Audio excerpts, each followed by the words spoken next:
Incoming device is a Samsung Note 4, black, gray in color. The rear camera does not appear to be cracked. Front camera and the screen do not appear to have any cracks, just a few fingerprints from daily use.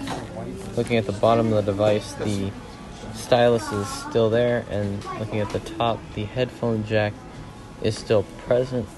Doesn't appear to be any heavy dents, showing that the phone has been taken care of well.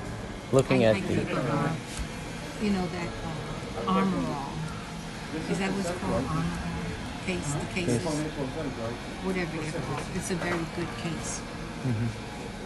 Looking at the charge current is 1.4 amps, but the customer is bringing the device because it does appear to be boot looping and not going any further than the load up.